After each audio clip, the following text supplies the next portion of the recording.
Hey, welcome into a brand new Tuesday edition. We got to turn your mic up. Okay. Tuesday edition of the Lion Country Goon and Ironhead show. We are back a little bit tanned and rested, a little bit rested after a wonderful weekend down in Florida. We'll talk about that here in just a bit.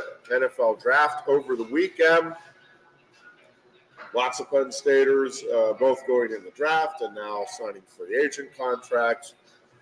Love the Steelers draft. A lot of experts seem to also think it was a very good draft. And I'm guessing you are okay with the Eagles draft. Most experts think the Eagles had a fantastic draft as well. I have no problem with what the Eagles did. I mean, I think they got the two top corners in the draft this year. I mean, okay. First, second round, both cornerbacks would be fantastic. First-round guys are usually about 50-50. So you have two first-round guys there. Chances of one of them hitting are pretty damn good. So, am I out here? Are you hearing us? I'm not here. We're getting levels. We seem to be all right. I'm just not hearing. I hear you. Okay. I'm not hearing either of us in my headphones. So, it could just be. Can we grab the bad one? No, because the levels are there. So, we're good. I'm just not. I'm okay with it. I can live with it. I'm just going to put my earphone to the side. So you don't have to hear me. It's like your perfect world right now, Ironhead. Well, not true at all. I mean, I'm happy with the Eagles draft. First, they needed corner help. They definitely needed corner help. Went away from their little routine a little bit with going after some size and beef on the offensive defensive line. But they have really, they just signed Mekhi Becton, the big left tackle from the Jets, who was a super, like the word on him is just an unbelievable athlete. His size is unbelievable. Yep. So the word is that, he was a disappointment as a first-round pick, so they picked Olin. So then Mekhi Becton became expendable, and the Eagles are right there. And the Eagles offensive line coach, Jeff Stoutland, he knows what he's doing. Yep. He sees something in Becton. And he's not going to, Becton's not going to be listen to this. He got a $5.5 million deal to be the swing tackle. He's not even going to start for $5.5 million. We could do that, Jeff. Not be a bad way. You know what I mean? Yeah. I could cash your checks. You could go play for me. You can go out there and play. But there you go. With Jeff Stoutland, the proof is in the pudding is what he has done. You got a left tackle who never played football. He played rugby in Australia. Now he's an all-pro, one of the top left tackles in the business right now. The man knows what he's doing. He knows how to mold. So he sees something in Becton that he thinks he can get something out of him. So I like that pick as a free agent. The two cornerbacks is a big thing for us, for the Birds. They need that help there. And look at some competitive balance going on out there in practices and stuff. I mean, Eagles got a really good offense, and they're going to learn pretty quick that how to play corner in the NFL against this offense. Yeah, it is. Everybody comes out of the draft, or most, I think, teams come out of the draft feeling good about what they were able to accomplish. But the proof, as always, is with what happens in the fall and then down the road. But pretty consistently, both the Steelers and the Eagles draft this year is getting rave reviews. It feels like they both did a great job of both addressing needs and then getting real value for the pick, right, for where they were in the draft and really each of the rounds. So we'll see how it obviously all plays out. But everybody's great right now with their draft, except for a couple teams. But you're not going to know until this time next year and say, hey, how did we do last year in this? So. Yeah, I think from the Steelers' standpoint, again, I think they addressed the needs, and I think they addressed them in the right order. And going back to the value for the pick, again, you don't know, obviously, until a few years in many cases, how these picks actually pan out. But listening to a lot of the analysis leading up to it, and I really did not realize how many misses there are in the first round with wide receivers. For some reason in my mind, it's like, well, no, most of the wide receivers. Well, no, I just thought, like, wide receiver, like, seems like one of those positions where it would translate well.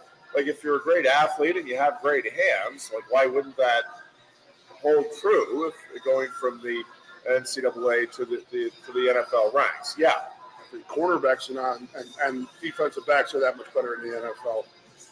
I think they really are. Well, and I think yes, I think that is true. And I think the precision of the routes that is needed for the receivers because of that and because of the narrow windows. And the other thing, and I hadn't really thought about it, and I don't know how much it really plays in, but it has me thinking. So, obviously, there are a lot of really good quarterbacks in the NCAA ranks, and they throw hard balls. You are talking like the 32 starters in the NFL, probably 25 of them are the guys that can just throw the ball harder, faster than anybody else out there. It may sound ridiculous. It's like, well, I mean, how much of a difference can there be? Well, if you think about the difference between, like, there are people that can hit in the minor leagues, and then they get to the majors, and yeah, that doesn't work out so well. Doesn't correlate. Well, they're hitting the 85 or the 90-mile-an-hour fastballs, but when you get to the upper 90s, or like, it is different. I don't know how much. I hadn't really thought about that as an angle, but I had a buddy. It's like, do you think? And I don't know. I mean, I'm sure for some it's an adjustment. I would think it's an adjustment you can make if you have good hands, but I don't know. Maybe that is. I don't think that's. I think it has much more to do with the defensive backs and with the precision you have to run the routes and all of that. And we've always talked about how, if you're bigger, stronger, faster than everybody growing up, you don't know how to play the game. Yeah. So now in the NFL, Here comes Nick, the company computer guy. Oh, yeah. Boots here to save the day for our No, you're on. You're good. I'm just trying to improve the. No, I appreciate it. Yeah. the computer guy. Nick. So, so it's like, the defensive backs. Another thing is that if you look at a lot, defensive backs last a long time if you're really good. yeah. So you're going against men who know the routines, know the games, and the defensive coaches know how to put them in position to star and to lockdown type of things. Well, and getting off the line, to your point, right, may be much easier for a lot of these guys in the college ranks than it is for the in the NFL. Just Sure. because, again, the physical nature of the again, both teams, in fact, a couple of different services have the Steelers and Eagles 1-2 in terms of the overall draft. So to our point, Pennsylvania had a very good draft this year in the according to the experts. Sure. Again, experts have been wrong from time to time, and maybe 5 years from now we're like, wow, neither of those cornerbacks panned out, and the Steelers didn't get the offensive lineman they thought they did, but boy, it sure feels like they did. And there's very few misses to follow up on that, very few misses with offensive line. Like generally, first round, if you are a dude that can dominate at the college level, you're at least a dude that can start and play in the National Football League. I mean, I think that if you're in the first 15 to 18 picks, you should be a starter your rookie year. Some would say the whole first round should be starting in the NFL, and that's fine. I'll give 15 to 18 picks, and then you should be a guaranteed starter from day one. After that, that's how I see a successful draft. But the Eagles filled a glaring need. The Steelers filled glaring needs. I mean, that was really what was holding the Steelers back last year. I don't think Kenny Pickett's that bad of a quarterback. I really didn't. He just didn't have that good of a run game. He was getting pressured, all this and all that. But with those running pressure backs, on that defense, right? Like, I mean, to your point, yeah. I mean, with that running back core, I mean, it would be. No one was afraid to play action versus the Steelers. Right. And it was like Saquon Barkley in his Penn State career. It's like, well, tells you how good Saquon was, obviously, but with the Giants too. well, yes, it'll be interesting to see what numbers he puts up if he can stay healthy this year, because I do think that could be a huge, huge difference maker for him and for the Eagles. I've seen all kinds of stuff from home. People who've met Saquon out in the city of Philadelphia or out in the area, and every one new person has been like, he's been absolutely amazing. Yeah. Talked to our kids, took pictures with the kids. So, the grand experiment continues, brother. A couple of other, and we'll get into more details with all of this stuff, but the future of Penn State Wrestling, we kind of saw to some extent the present at the Olympic trials, but the future over the weekend at the U.S. Open is pretty astounding when you look at guys like Connor Mirasola, Luke Lillidahl, Zach Ryder coming in next year being like 2025 incoming class, PJ Duke, Cole Mirasola, Joe Seeley. I was on another podcast earlier today. It really is. It's difficult for me to get my mind around. Maybe other Penn State fans are like, oh, no, this is easy and this is what we expect, whatever. We are coming off an historically great season, like NCAA historically great season. Correct. By Penn State Wrestling. I would argue this past year's team was the greatest team in the history of college wrestling. That is certainly debatable. It is on the short list of teams that you would consider. That is not debatable. It is one of the 4 or 5 teams that you would put into the hopper for a discussion. I think there is a chance. Now, this is all potential.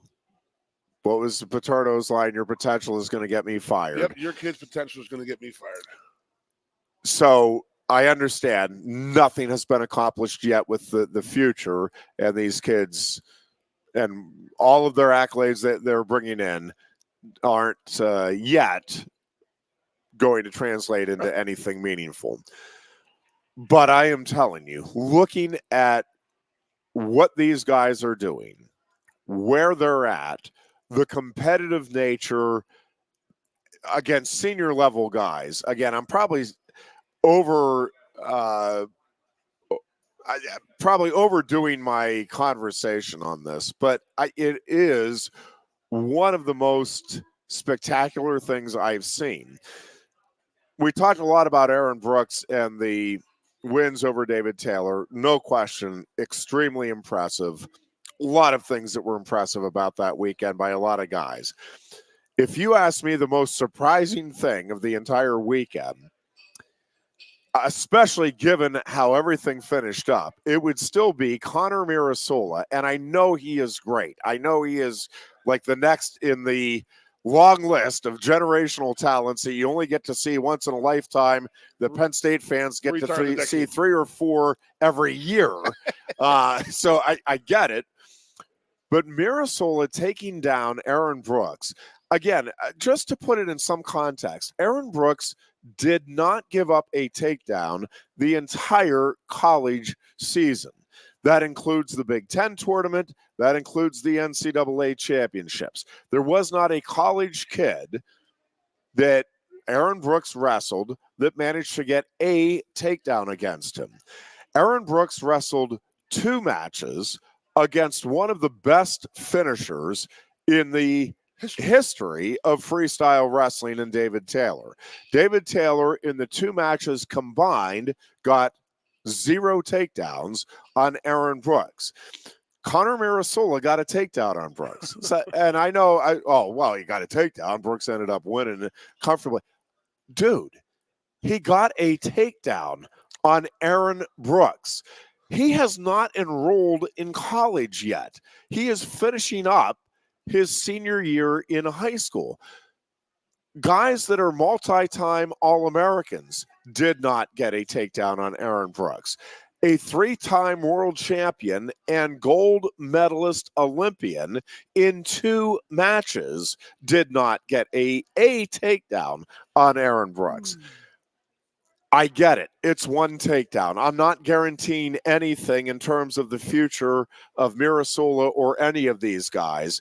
But if you're not salivating as a Penn State fan at the prospect of a lineup with guys like Luke Lillidahl, Mitchell Messenbrink, Levi Haynes, Aaron Nagel, Braden Davis, and not all of these guys are going to be in the lineup. Zach Ryder, PJ Duke coming, the Mirasola twins, Josh Barr.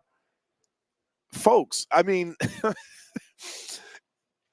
and what is ridiculous, and I'm sure very frustrating for fans of other teams, is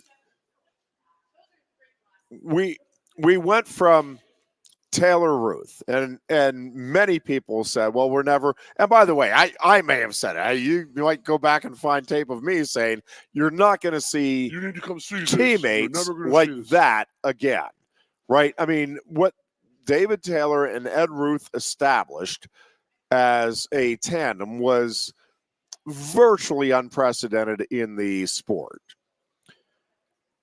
And then you see Zane Rutherford. And then you have the teammates, Jason Nolf and Bo Nickel.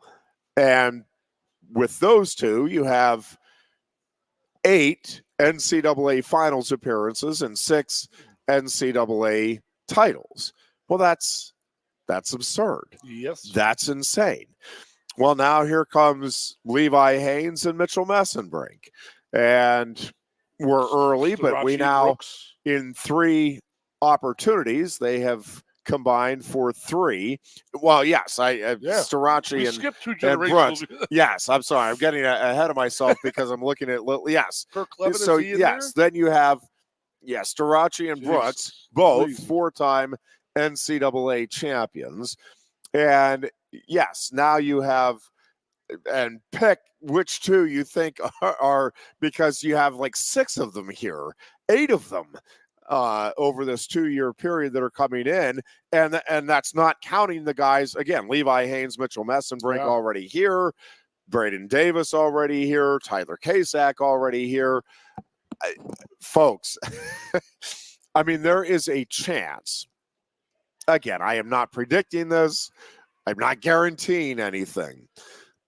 There is a chance that over the next 5 years, the team that we just watched this past season, the one that is arguably the best in the history of the sport, that may, like, it will not be shocking to me if we look back over 5 years from now and say, well, that was the worst of that 5-year run.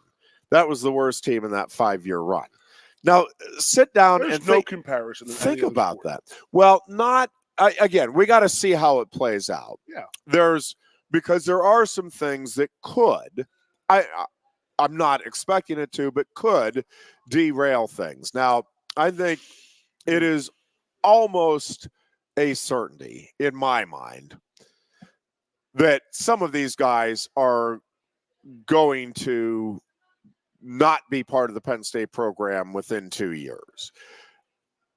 The numbers just don't add up, and these guys are elite talents. And I think of Michael Beard. Okay, Michael Beard was here. Max Dean came in. Beard couldn't beat him out. Beard is a national title contender. I get that, but he's a title contender. I mean, he is good enough on a given day. He can hang with and or beat anybody in the country. Well, if you have that type of talent and you're not going to be the starter, and in some of these cases now, like, you might sit a year, maybe even 2, maybe, depending on your mindset and what your goals are. But some of these guys, again, are coming in at the same time. You're not sitting for 3 or 4 years if you are an elite caliber athlete. And that's what these guys are. And again, you look at the numbers and it does not add up. You cannot have 7 top prospects all get what they want when there's 4 weight classes there in the upper weights, right? Like somewhere somebody is the odd man out. Who that is and how that plays out, I don't know. But I do think the challenge moving forward for the Penn State coaches is going to be as much about just making sure the wrestlers that stay are focused on what they need to do. Now, this program has been very good at that. I think the reason these guys are here, meaning the recruits and the wrestlers that are here, is because this is the culture they are seeking. They see, know, and understand the benefits of it and want to be part of it. So while I think it's virtually inevitable that some of these guys will end up elsewhere. And by the way, right? Yeah, and this is the one thing I am waiting for the day, and I hope it never comes, obviously, for Penn State. But I think it is very possible, if not likely, that at some point somebody is going to leave the program because they can't get into the starting lineup, and they're going to go on and win a national title somewhere else, maybe even a couple of national titles somewhere else. And there's going to be all kinds of, well, this should have happened, that should have happened. When you have multiple guys who are, again, elite, capable of winning against anybody on any given day, you only have the one starting spot. That's it at each weight class. And even if there's some maneuvering, and there will be, some of these guys are going to have to maneuver up or down to try to get in. But even when they maneuver, it's like, there was a time where it's like, well, yeah, I'll go down because we don't have a stud there. The problem is, no matter where you maneuver to, there is another top-rated prospect, not like upper level, like elite, like top of the class, in many cases, top of the 4-year run of classes at a given weight class. Again, it'll be fun. It'll be interesting, but much like the trials that we saw, there are going to be moments of real angst for everybody, because to me, it's inevitable that some of these guys will end up elsewhere and may go on and have even wilder success elsewhere. The coaches may make the wrong decision on which guy to keep. Well, and it may not even be a wrong decision per se at the time. They could go ahead. It's just go at it, right? Correct, or it could be that somebody just late bloomer, or that somebody just it's a matchup thing, and the guy that you keep just there's one guy out there that gives him problems, and so he keeps finishing second or third, and the other guy avoids maybe a potential matchup that would give him problems. There's a lot that goes into how a wrestling season in particular works out. Somebody's health, again, matchups at nationals. Now, sometimes you get guys, and Penn State may have a lot of them coming in here, right, where like Carter Starace, Aaron Brooks, it doesn't really matter if I'm healthy. It doesn't really matter what the matchups are, who you like. They're beating everybody. Jason Nolf, Bo Nickel. And again, I think this lineup is going to have a bunch of those guys for the foreseeable future. Had it this year, and will likely have it for a few more years. In my head, I'm sitting here thinking, there's nothing that really compares what's going on here right now. I mean, you could say like the UCLA basketball dynasty went from Abdul-Jabbar to Bill Walton, but then you replace Bill Walton with Hakeem Olajuwon, and you get rid of Olajuwon and you get Patrick Ewing. Like, I mean, it's just like it's just how it's like. No other sport even remotely comes close to what Kale has done here. I mean, you just named off 10 guys that were generational talents that we've seen in a decade, in 15 years. Yeah. It's jeez. Amazing.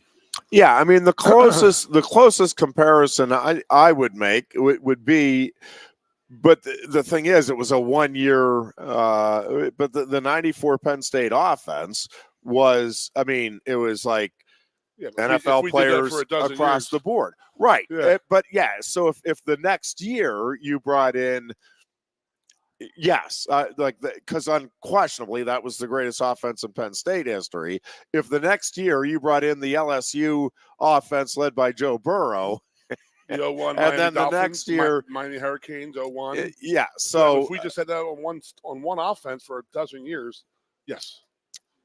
Yeah, so it is. It's the other thing that's odd is that football, there's multiple positions.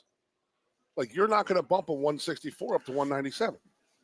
I mean, he's got about a 2 weight class possibility, right? Yeah. 1 up, 1 down. Okay, 3 weights. Although that is another component that I think maybe gets undervalued about the difficulty of wrestling and trying to build a dynasty in a sport like wrestling, which is you have 9.9 scholarships, and you are trying to project, like, very rarely in football you will have like a significant position change. Like, you might have a wide receiver go to cornerback or vice versa, or a running back, offensive lineman. But like you're not recruiting a quarterback and he ends up being a strong safety. Very rarely, I should say. I'm sure it has happened. But, I mean, you pretty much know the position you're getting, or, you'll get the athlete, right? The athlete designation, and we could see this guy at wide receiver somewhere in the secondary. But with wrestling, you may recruit a guy, and again, you're investing a scholarship in him, and you're projecting him as that's our 141 pounder for the next 5 years.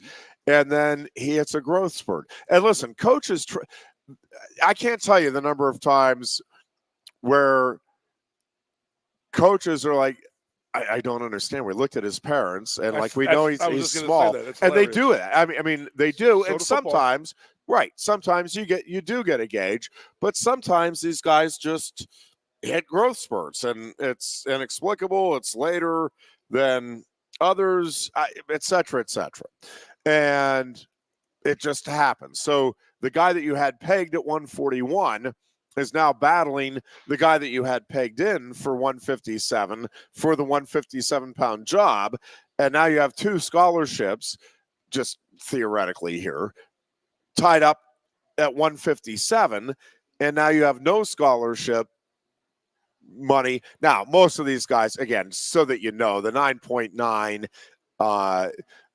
where football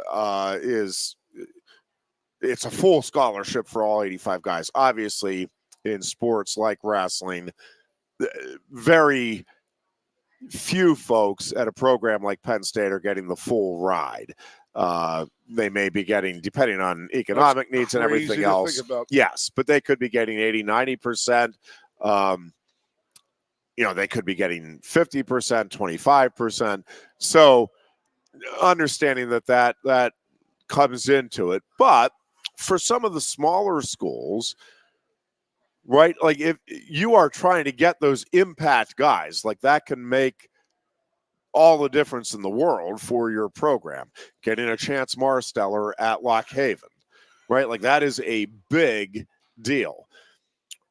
So if you invest, again, in a couple of scholarships, and you think you have 3 different weight classes covered with those 3 scholarships, and now all of a sudden you only have 1, and these guys grow into they're battling for the same weight, and then, 1 will move up or down, but they're not really at the weight that they're best at.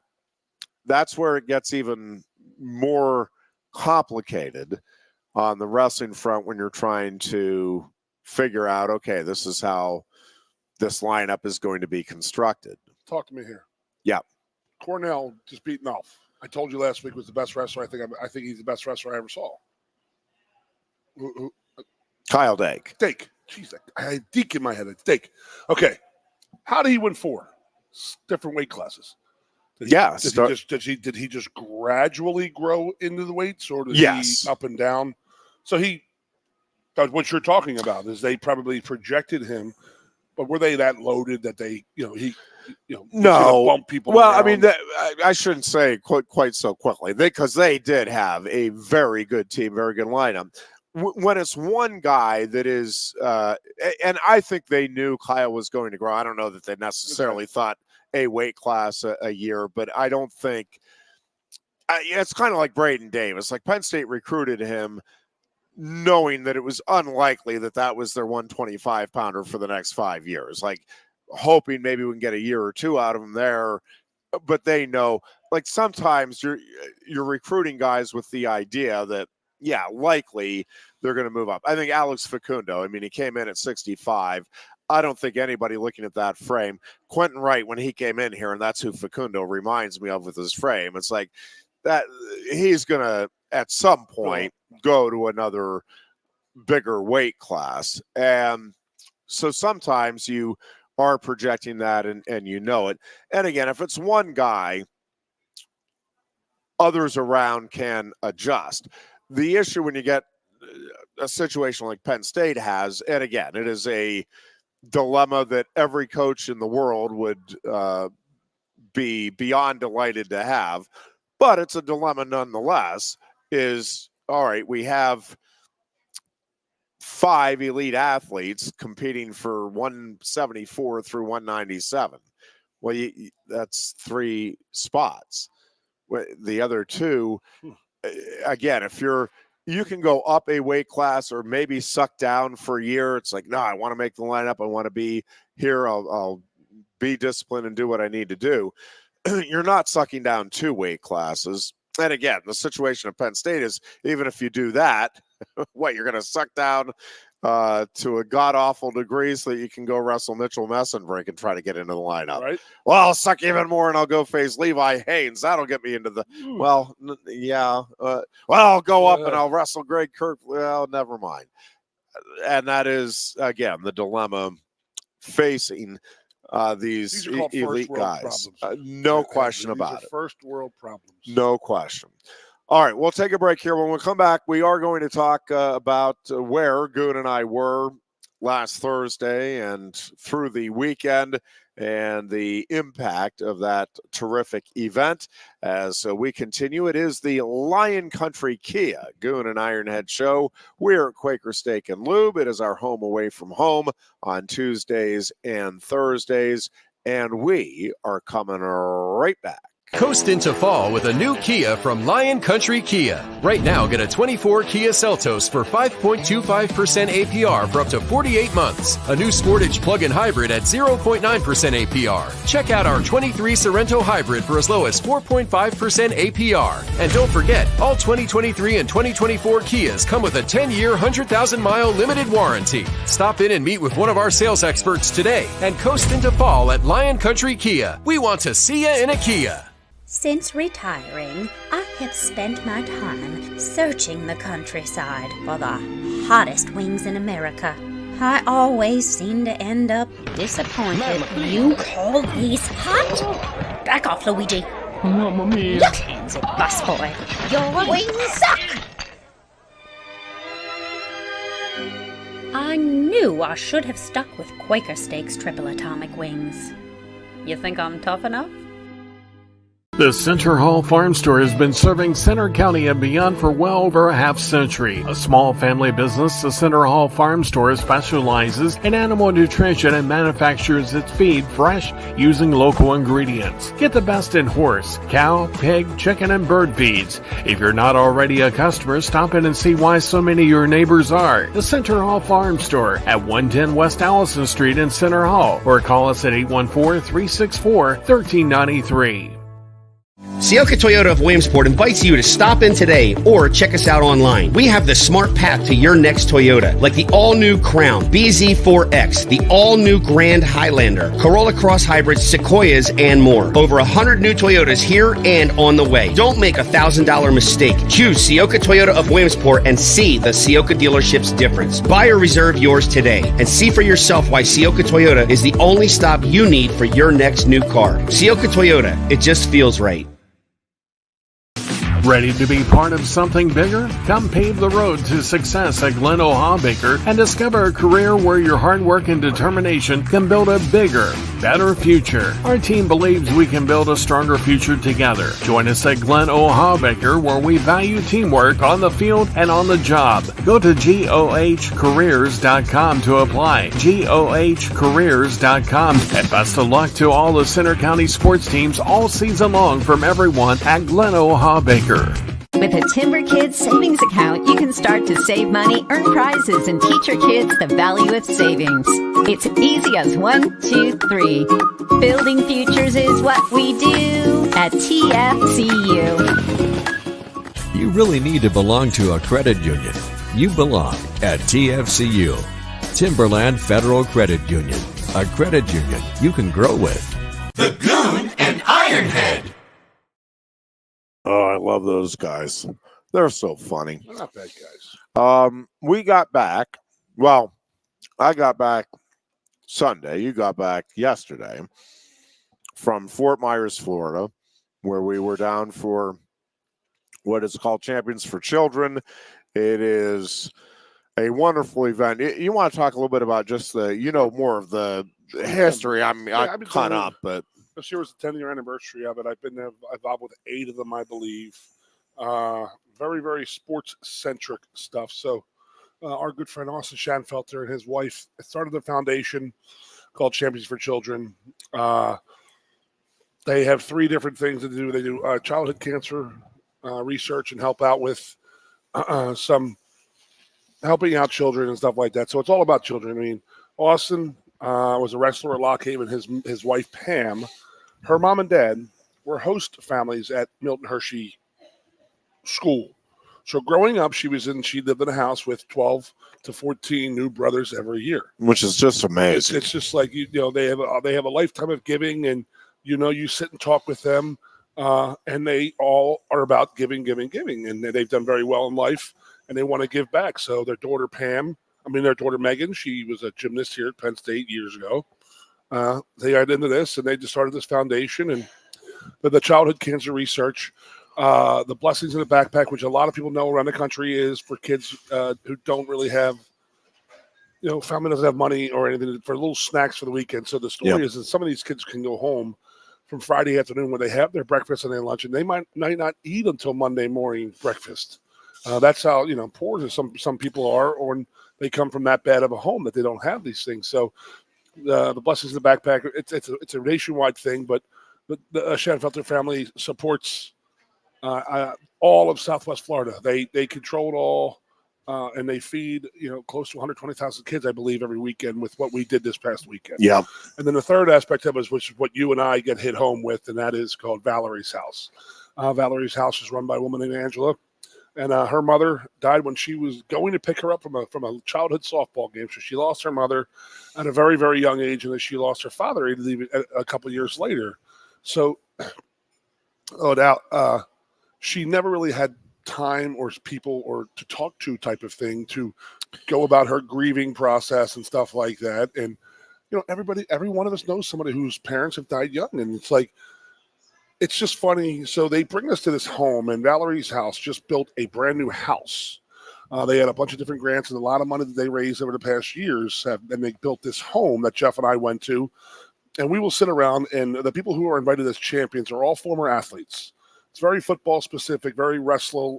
They have wrestlers, they have basketball players, they have baseball players, professional golfers. So a lot of people are involved. And as Pat Milkovich said over the weekend, you read a little text, was, it's amazing what sports does. It's just that it's the family of sports and people who get it, who know what you have to do to be successful in sports. So we sit around in this little group. We walk around the house, and that already hits you home. So they have these little different rooms for the different age children, and they sit there and they can talk about their loved one that they lost, because the schools aren't doing it, and that's not a knock on the schools. It's just not everybody is used to this. Yeah. You know, I mean, Jeff, it hit home to you because your sister died at a younger age, and she had two young sons. Yeah. You know, who did they have to go grieve and talk to? Their father, okay, but then it's like outside of that. But did your brother-in-law really know how to grieve? And that's like, you know, you don't want to sit there and say, well, you need professional help, because it's not like that. It's just something as simple as just like, hey, how are you doing? You know, what's going on? So we sit around in the circle and tell our stories of this and that. And it is amazing when you hear the athletes talk. And I didn't know that, you know, you don't know a lot of these guys until you hear it. I didn't know one Big Greg Johnson story from Oklahoma. His mother died in his arms when he was 18 of cancer. You know, he had just gotten a scholarship 2 weeks before to play football in Oklahoma. Yeah. You know, he didn't have a father. He lived in Section 8 housing. And he's just sitting there. He's like, you know, who was I going home to talk to? Where was I going? And it was just like, wow. And it just hits people a certain way. And so at Valerie's house is just amazing. And then the golf tournament. And then, Jeff, you did it absolutely amazing. I mean, there's some pretty big numbers being thrown around at that auction. Yeah, it was. So I've been involved. I am certainly not an auctioneer, but I have been involved in a few different auctions now, just helping out in various capacities. My wife's foundation, I've helped out with a couple of times. And yes, but maybe the one numbers, large ticket item that would be the big thing at the end to get rid of. Correct. You have a dozen of them, you know?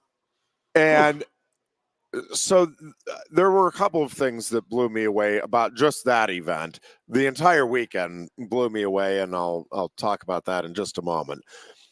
But with the auction, so yes, the numbers, what was being given away, just as an example, yes. It was a Packers suite with everything, accommodations, food, beverage, with all of Rivera that. In the suite with you. There was a Cowboys suite. There was a White Sox. You could go to a golf tournament for all 4 days, number of passes. So huge prizes and big money. Like the prizes themselves kind of blew you away. There was a signed Messi jersey, which is crazy. A signed Johnny Unitas jersey. I mean, that type of stuff. So that blew me away. And then, yes, the numbers. It was like, all right, we have 4,500 here, 5,000 over there. Yep, 5,000 there. Some of the stuff, a couple of the items went up to 9,000. So that blows you away. JT Hodges, for me, somebody Nashville new. Music weekend at his music ranch and stuff like that Yes. in downtown Nashville. Absolutely unbelievable. I went there last year. Astounding. That sold twice for $9,000 a piece. Well, so that's the thing that truly blew me away. So we're going through this, and it most of the prizes, maybe all of the prizes, were donated by folks that were at the auction. A lot of them were the champions. 100% donated. So what I wasn't expecting and what I didn't know, I had been tipped off that with the one, there would be the possibility, perhaps, if two people got into a bidding war, that, hey, we could do a double here. What I didn't realize was the number of prizes where the people that were donating are like, you know what, for the charity, we'll give away 2 Cowboys suites. Or I think it started out as 4 tickets, and we ended up, it was 10 tickets into the suite. It was the stuff like that. The Penn State weekend ended up, I think they ended up giving 3 away instead of the 1. That was, to me, kind of mind-blowing. So wonderful opportunity, obviously, for the bidders, very generous of the bidders, but the generosity times whatever of the folks doing the donating, where, again, you've donated a significant, meaningful, substantial prize worth a lot, bringing in a lot of money for the charities. like you've done your part. Like, man, that's awesome. Thank you. Forever in your debt, etc. Like, no, we'll do 2 of those. I'll throw in another 6 tickets. I'll throw in this. I'll throw in that. Let's get the price up. I have the number. Did you get the final from number? the live auction? What was it? 92. Man, I was even low with that. I was going to guess if we did the guessing game. I was like, I'll bet we were around 80,000. Yeah, 92. Wow, just with the live auction. So yeah. So the weekend amazing. as a whole. So I kind of told the story down there, but we actually just had the Nittany Nights in our studio this morning, and there are 2 things that I wish I had been born with, and I've come to terms, I'm at peace with the fact that I have neither. But I think it would have been really cool to be good enough to be a professional athlete, whether it be a football player or at least a high-level Division I talent. That would be cool. Yeah, I think that would be awesome. I think that would be fun. Yep. That was one of those things, like a lot of kids, I dreamed about. Did not happen. Never was going to happen. I get it. The other one is musical ability. Oh. I love listening to music. Wide variety of music. I love country. I love the Killers. I've seen the Killers now a couple of times. I go through kicks, but there are kicks where like I just cannot get enough Killers over a month-long period. It's like, all right, I need to, and then I get my fix and I move on, and then I need the Killers fix again. To the listeners, the Killers are a Mormon band, first of all. Yeah, so absolutely. It's like a death metal band or anything like that. The name does throw you off, but they are amazing. Yes, actually, Reggie's grandmother, my mother-in-law is like, "Are you sure?" Like Reggie's coming saying that you guys were listening to the Killers this morning. I'm like, well. Yeah, like it's an upbeat, like you're right. The name is maybe if you're not familiar with the music can be a little off-putting. But so anyway, I love music. I have a cousin who is a tremendous jazz musician up in Boston, teaches a bunch of college-level choruses, is in a couple of really top-notch jazz bands, and then does some playing on his own. So I am familiar with folks that have athletic talent, that have musical talent, and I'm in awe of it. I am literally tone deaf, so cannot sing. I would love, like it has to be beyond thrilling to run out like through the Beaver Stadium tunnel or onto an NFL field or onto an Olympic mat. Like there has to be that moment where you're like, holy cow, this is cool. And then, I get it. You're zeroed in, but hopefully you're taking a moment, man, if you're in any of those spots to be looking around and it's like, this is pretty cool. Not many people get to do this. I'm one of the many people that don't get to do it. I have a sincere appreciation for it. So this weekend, I get to be around a bunch of guys who have been at the highest level of sport and a bunch of musicians who are either on their way to becoming superstars, I think in the one case, or a couple that have national recording contracts and are big deals. And so for me, it was just really cool to be around that. I have told Austin, and I'm not going to be able to tell him or thank him enough for that opportunity. For me, again, different people, my kiddo loves the only thing that would be cooler is if we got astronauts involved, because that would be the third thing on the list of things that I'm never going to be able to do that I think would be really awesome. But 2 of the 3 I was surrounded by this weekend, and it was just fun. a lot of fun and really neat. And it is amazing to go to Valerie's house. And with my wife's foundation, and by the way, a good time to be talking about this because May kicks in tomorrow, is May 1st, and May is Mental Health Awareness Month.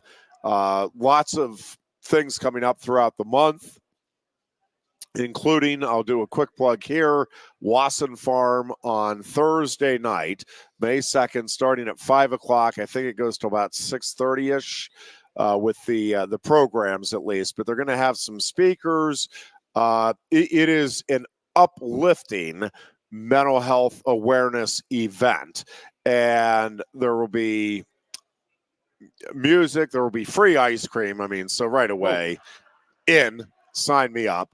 But if you're looking to find out a little bit more about the mental health organizations in the area, what they do, and Valerie's house, again, it's for kiddos who have, well, it's really for families. I keep saying kiddos, but it really, although that's the focus, it's not. Bit, yes. Yeah, it really is family support. So the fathers, the mothers that are left behind also get very meaningful connections there. So it's just a house where, again, you can get a shared experience. And it is amazing when you sit down and talk with people. I think so often people feel, and no matter what it is, it's like, because you look at Facebook and everybody, it's a bunch of smiling faces, and I'm doing this and I'm doing that, and look at the great meal we've prepared tonight, all of that stuff. And it can be something as simple as, man, I am just stressed out. Like, I put off the stuff that I have to get done, and I got to get it done, and I don't think anybody else does this. No, other people do it. There's a bunch of people in the same boat, right? It can be something as relatively small as that. You spill a drink in your car, right? It gets all over you. It's like, oh, God almighty. Yeah, I got to change my outfit. Like, all over me. Nobody else does this. Yeah, other people do it. It happens. Bunch of clothes out there with a bunch of stains from the same thing over the years. So it can be kind of trivial stuff. It can be stuff that is meaningful in the moment, but even in the moment, you're aware, all right, big picture, like, I'm going to figure out how to get this done and then move on. When you talk to people, oh, yeah, no, I've had that experience. I've got through that. Exactly. Well, not everybody has had the experience of losing a sibling, certainly while you're a kid, or losing a parent while you're a kid. And sometimes it just is nice to know that, man, there are other people that are going through this same thing, and they're figuring it out just like I'm trying to figure it out day by day. And it is okay to laugh, to go play. Like, sometimes there is a guilt that goes with that stuff. I mean, I've seen it with my nephews. I've felt it. It's like, why is my sister not here? Why am I here? Survivor. Like, right. And it's like, why this, why that? We don't know. We don't. But there's a bunch of other people that are in the same boat trying to figure it out as well. And it's not that you have to have the same reaction, right? Like, different people handle different things differently. We can be in the exact same circumstance, having the exact same feelings, and projecting it in very different ways. That's okay too. And I think that's part of what I think is valuable about Valerie's house is you are going to run the range of emotions. You just are. those of us that have never, if you haven't lost anybody ever of significance in your life, you run a range of emotions during the day, right? During just a regular day. There's moments where you're like, oh, why didn't that happen? I wanted that to happen. Or something funny happens and you're laughing, or something. So even in the most downtrodden of times, many people will find, well, that makes me laugh. Oh, I shouldn't be laughing. My God, I just lost my spot. Well, no, you're allowed to have emotions. And it doesn't have to be just all sadness and despair. And it doesn't have to be, you don't have to get past it and just be all happy. Like, that range of emotions is a big deal. Every room you went into, there was a color-coded thing of what color you feel today. And there was rage, anger, upset. I feel good. I feel great. There's also a list of things that you no one's allowed to saying. What was the saying? Geez, Louise, it was. I'm okay. I want to pass. No one holds. No one's going to force you to talk. If that day you didn't feel like talking about your emotions that day, it's fine. I'll pass. That's good. And I'll tell you, just to and we won't spend our little circle when we were talking. You notice that these kids did not.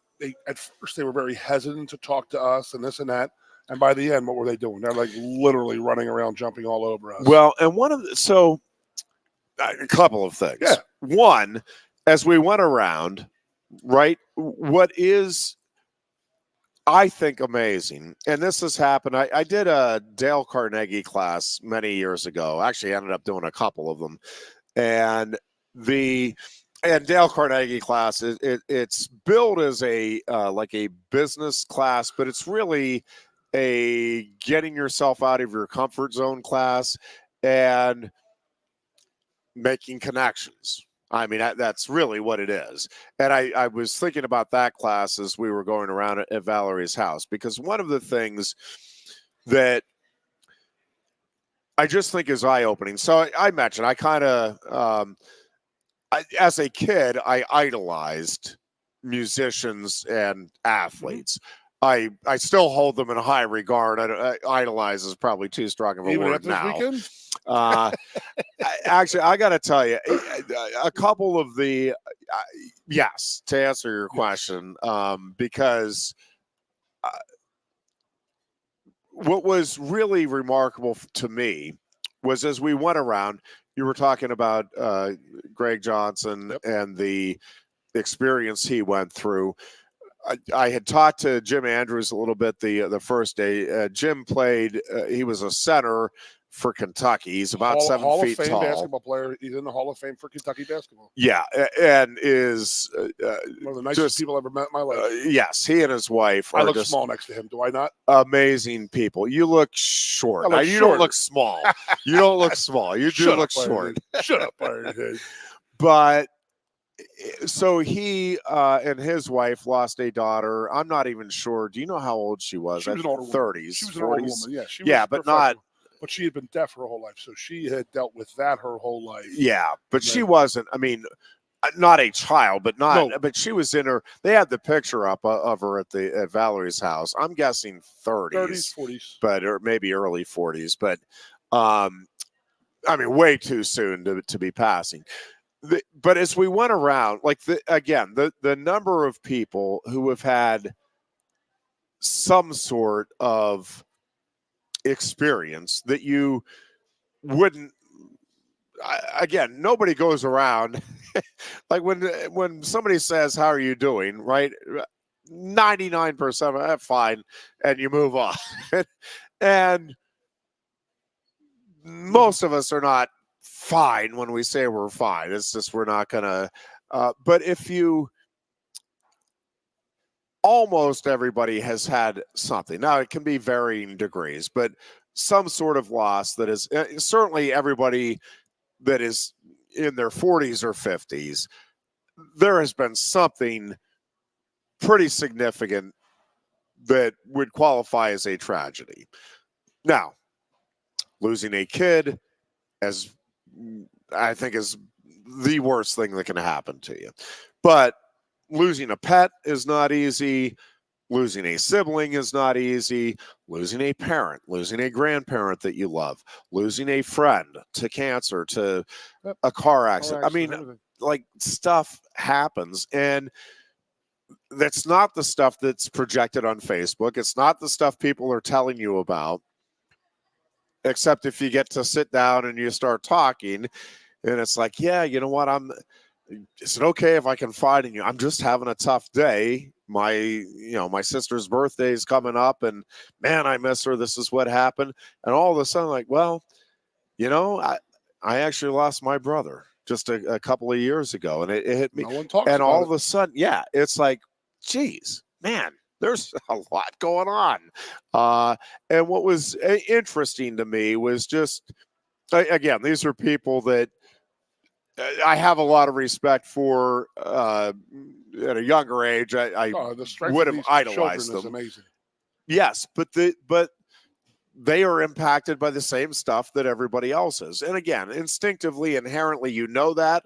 It's different when you hear them talking about it and you see the pain on Jim and his wife's face as they're talking about their daughter, and the pride that comes through when they're talking about their daughter and what she accomplished with her life.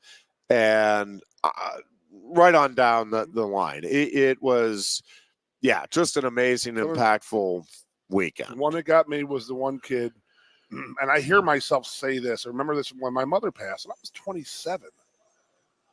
And the one kid was like, I don't want people to say, well, she's in a better place, because she's in a better place. She's with me. And he goes, and this little kid was like, I hate when people say that. I'm like, oh, man, that stinks, because I do say that. And, but you don't think about that. And we're not trained professionals and stuff like that. But the strength of these kids is amazing. And then I do want to talk about the McKinnon family.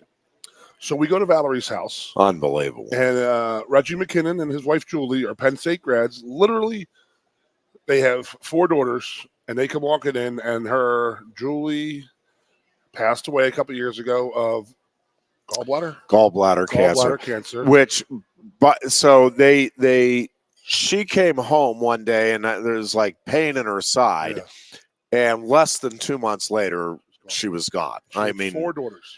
Crazy. 4 daughters. They're from the Allentown area. Reggie and her were from the Allentown area. They went to school High school literally sweethearts. 91 through 95. They were at Penn State. Guess who was there at the exact same time? Me, Kijana, Marco, Brian O'Neill, Troy Drayton were there. All 5 of us were there in that era. And the father, Reggie, is like, oh, I know him. It's Kijana Carter, Keith Conlin, Marco Rivera, talking about all these games. He used to go to all the games and all that stuff. So he has 4 daughters. One daughter's a senior in high school. Junior in high school, senior in high school. Senior. Just got accepted to Penn State. Madison. So she wants to go to Penn State, study forensic science. So her decision became down to George Mason. Then she found out that George Mason didn't have a football program. And she's like, nope, I'm not going to George Mason. Not happening. I need a football team. So there you go. Of course, the Michigan guy jumps in and says, well, Penn State doesn't have one either. So she said she's going to go to Penn State, but then, it's a question right now of finances, because Florida is very good with tuitions and stuff. Very good. So we have this as it turned out, huge blowout party. And then we were at this house for 4 hours. So we got to know these guys very well. I got Reggie's number. We're hanging, we're talking this and that. And then at the end of the event the other night, Valerie's house speaker, Angela, comes up to me. She's like, hey, can you get a bunch of Penn State guys up there? And I said, what do you need? And, I'd say 50% of the people involved are Penn State people. Because Kale has done it in the past. David's done it in the past. Knopf has done it in the past. Bastardi's been there. So a lot of Penn State people that are there. Yep. And then Madison makes an announcement. So she gets all the Penn State people up there. The picture I sent you last night. And she made her commitment right then and there, like she was a 5-star recruit. Yep, so which she is. And she had her phone, and it was an offer from Penn State to attend Penn State starting in this summer. It was accept or decline. And she says, I'm going to bring my talents to State College, Pennsylvania. I'm going to go to Penn State, and hit accept. And everybody went crazy. Yeah. Everybody was jumping around for her. And it was just such a, okay, I'm done. The weekend's over. It's like, just that's it. I've had enough. My emotions have been up and down, up and down, up and down. But just what a way to end it with them. And I told them to watch out today. So, guys, we love you, and congratulations on Penn State. To Madison, And when you guys are up here, you got a lot of big brothers up here. That is a fact. Madison, you have a lot of friends, and I gave me and Kara. My wife was there, so she's involved, so she knows talking to the girls. Like, hey, listen, when you get here, you call us. We have We have tons of family and friends that call us and say, hey, my kid's there, and I say, okay, here's my number. If they need anything, any help, just come over for dinner, just something. We're going to make Madison the biggest wrestling fan yet. Yeah, that's the next goal. I mean, it's amazing. And then what Pat Milkovich said it on the way out. He goes, "The power of sport is amazing." So, I mean, you had some of your heroes were there. Yeah, I mean, John Cangelosi, is he not hilarious? He is fantastic, and yes, great at telling stories, and was in a lot of big league locker rooms. Well, I think played for, what was it, 8 teams? Yeah, he's been around the league. Did say that the Pirates were his favorite team, favorite city, and loved Jim Leland, which is not surprising. But Cangelosi was just one of those players that does a little bit of everything and does anything that the team had. I mean, if they asked him to go pitch a couple of innings, okay, well, let's go pitch a couple of innings. I mean, he was that kind of guy. Good person. Very good. So I have one story for you. He told us one a couple of years ago, so I don't know if you had heard it before from me. So he says, I'm playing, and I'm going against Nolan Ryan. So I'm up there, leadoff hitter. I'm in there hacking, trying to get him to show all he has. Get the pitch count up. Let the guys in the bench see what he's throwing that night, how he's throwing. I got like a 9-pitch walk. I run down to the base. I steal second. I attempt to steal third, a foul tip or whatever. So I score. I'm up in the third inning. I do the same thing. I take a walk. I'm running to first base. And Nolan Ryan's walking at me with a ball in his hand. Says, if that's all you want to do, I'll just put one behind your ear next time. He says he went 0 for 4 the rest of the game and didn't even remotely touch a pitch. And he goes, it was unbelievable. And he goes, the next year, I'm Nolan Ryan's teammate. And he was just like the surrealness of all of it. It was just amazing. But how he could tell stories and how funny. And then, you had Larry Cirillo there, Dennis Rasmussen, Rick Cerrone was there. Yeah. He's telling me stories on Saturday afternoon. It was unbelievable. So I got a great story for you. So Cerrone never met a woman he didn't hit on. It's actually hilarious. So he's not a creeper or anything like that. He's just an old ball player. So he's telling us a story that they went up and the buses leave spring training, and then one goes to Columbus, Ohio, and one goes to New York City. So they pull off and they stop in some town in upstate New York on the way to the city. And he goes, that Steinbrenner put us up in a roadway inn. He goes, we fixed him. And I was like, oh, geez, what did you do? He said, back in the 70s, every hotel room had these big sand things where you put your cigarette ashes out. He goes, we took all of them from around the hotel and put them we made a beach party in the top suite of the place. We had a beach party that night, and the story goes is that the next day they were leaving, and they were like, why the hell is there a crane in the backyard? So they cut a fence. It was a cow farm next door. There was 2 cows that they pushed into the pool. Oh my word! They were alive. It wasn't a deep pool, they said, but they were just like. And then they were like, "It was you, Cerrone." He goes, "No, it wasn't me. It was so and so." And then so and so had blamed Cerrone for years. And then Larry told me that Cerrone finally admitted to it. He goes, "Well, there was 2 of them, not just one." And he goes, "Wow." So I got a great Cerrone to end the story. Oh, we can go to commercial here. Yep. So Cerrone, he's golfing. He just had his hip replaced. I mean, Rick Cerrone was the Yankees catcher back in the day after Thurman. So he knows all these guys, all these stories. It's just amazing listening to these. The stories are the best. Yeah. So he's telling a story of, not a story, but he's sitting there. He had his hip replaced 6 weeks ago. He's not all there. So he got 9 holes in, and he's like, you know what? All them pretty wives are back at the pool right now. They probably need some company right now. He goes, my hip's killing me. I don't want to play no more. So he just veered off, got in his rental car, and he goes, I went back to the pool. And he goes, it was like the 27 Yankees of Murderers Row of the wives just sitting there. He goes, I was in heaven. And we're all just sitting there like, and you're not offended by it because he's telling you your wife's a good-looking woman. So, you're like, and my wife was like, he was hilarious. He was so funny and then telling stories. And, oh, man, what a weekend. What a great weekend and great people. Yeah. No, glad you were involved, Ted. I kept wow, a country concert Friday night, unbelievable, right?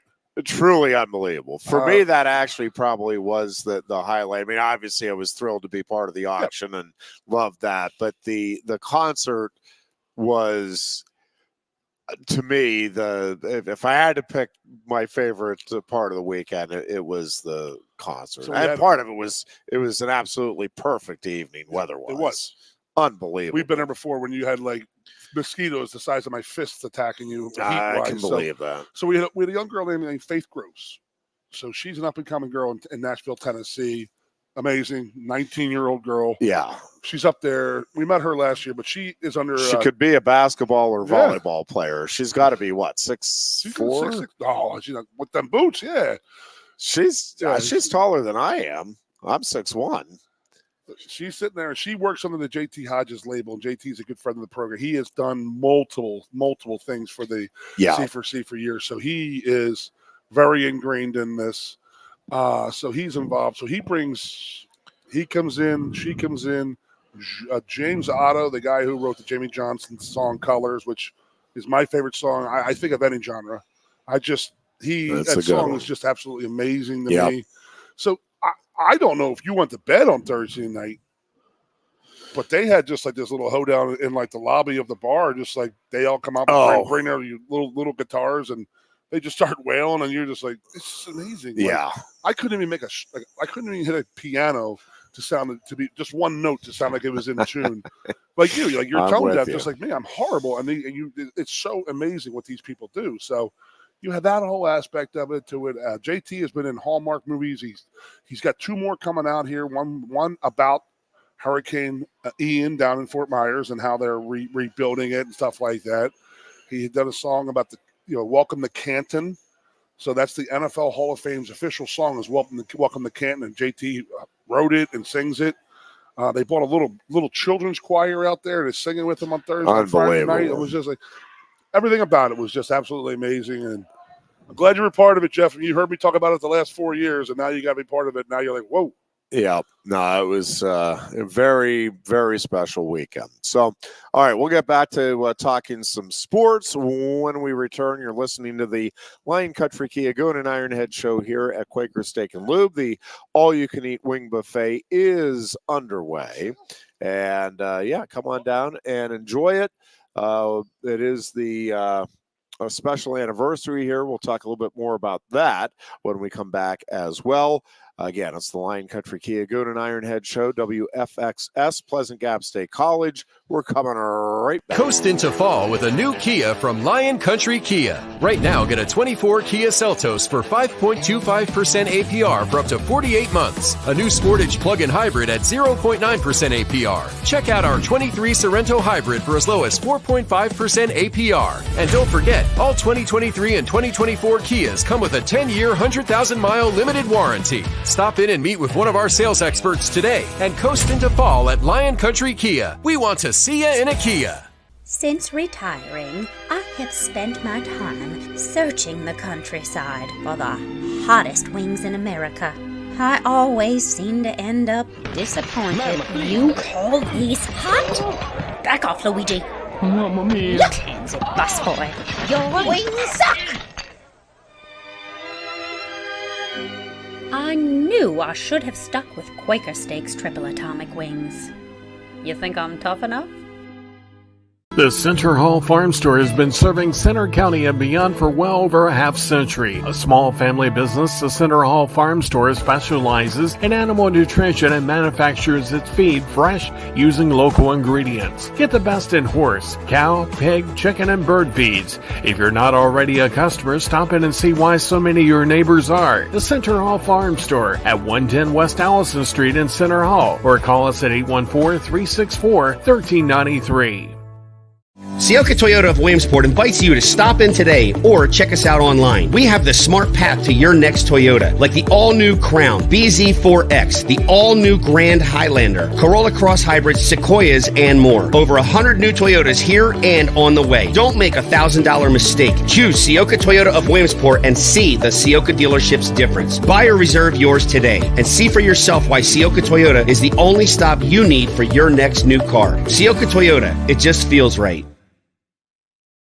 Ready to be part of something bigger? Come pave the road to success at Glen Baker and discover a career where your hard work and determination can build a bigger, better future. Our team believes we can build a stronger future together. Join us at Glen Baker, where we value teamwork on the field and on the job. Go to GOHcareers.com to apply. GOHcareers.com. And best of luck to all the Center County sports teams all season long from everyone at Glen Baker. With a Timber Kids savings account, you can start to save money, earn prizes, and teach your kids the value of savings. It's easy as 1, 2, 3. Building futures is what we do at TFCU. You really need to belong to a credit union. You belong at TFCU, Timberland Federal Credit Union, a credit union you can grow with. The Goon and Ironhead.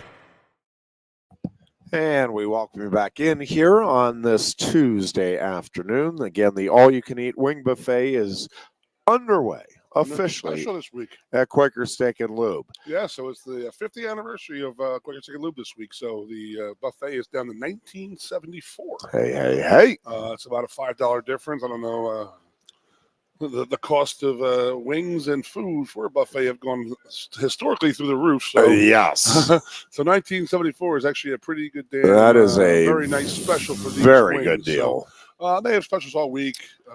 Throughout the week, stop by at least once or twice throughout the week for some drink specials, for some dinner specials. But they're going to celebrate all week their 50-year anniversary of the Lube. And the Lube's been great for us, Jeffrey. I mean, that we've it been has. coming here for 4+ years. Got through COVID together. They wanted to put a barrier up between me and Ironhead. I said, no, we're good. We're good. The audience wanted to put a barrier up between in front of us. them and us. Dark one. So, yeah. So, I mean, the Lube has been great to us. It's been great to me. I mean, I have a lot of my parties here. A lot of when people come into town, I always bring them here type of stuff. So, Jeff and his crew over here have always done us well. So, everybody should just stop by there listening out there. Come on in and celebrate the birthday for once this week or twice. Yep, lots going on and lots of great deals, great specials, and always great food, great beverage, great service. Of course, they put the buffet on special. Every year I come back from this tournament, and I eat so much seafood down there because we don't get that, the good stuff up here. So I just get up here, and I'm like, I'm just so bloated. I got to lose weight. So I go on this, like, I got to lose some weight, kick for a couple of weeks after this tournament. Every year I do it. I will tell you, some of the food down there was absolutely through the roof delicious. So, yeah, I'm with you. It's going to, I'm with you in terms of trying. trying to not eat as much and a little healthier. Yeah, so what is Marissa have going on for the mental health? Oh my gosh, the be easier to tell you what's not going on. There are just a ton of events, concerts. Yeah, I'll try to get the list together for Thursday's show and maybe run down some of it because it really is amazing what all is out there. And just a quick plea in all seriousness, if you are going through a difficult time, and it can be for any wide variety of reasons, one of the things that I think is most important to hammer home during this Mental Health Awareness Month, and for that matter, anytime, is I think there is. We talk about the stigma around mental health, and one of the things that my wife and others are working to combat is that stigma. And one of the things that I think I don't know if it. Well, I think it does fall under the stigma category, but it's a little bit different. So, well, no, I don't think. I don't think you're a lesser person or anything because of a mental health issue, but I don't have mental health issues. Well, and that may very well be true. And I would say that right now about myself. I'm like, I've never had. Now, are there days where I'm stressed? Again, and it's so there's two things about that. One is we're all on the spectrum. Okay. The mental health spectrum, just like the physical health spectrum. Like, there is a wide variety. You may say, no, I'm physically healthy, and you may be completely accurate, and I've never had any major issues. Fine, but you've had a cold, you've had a hangnail, you've had a paper cut. I mean, you've had something. Well, yeah, but I mean, it's not a, no, nobody's saying it's cancer or that you're an amputee, but again, it is a big spectrum. Physical health. Yeah, I'm just not feeling quite right today. Yeah, my shoulders bother me a little bit. Yeah, okay. Man, I just found out I'm stage 4 cancer.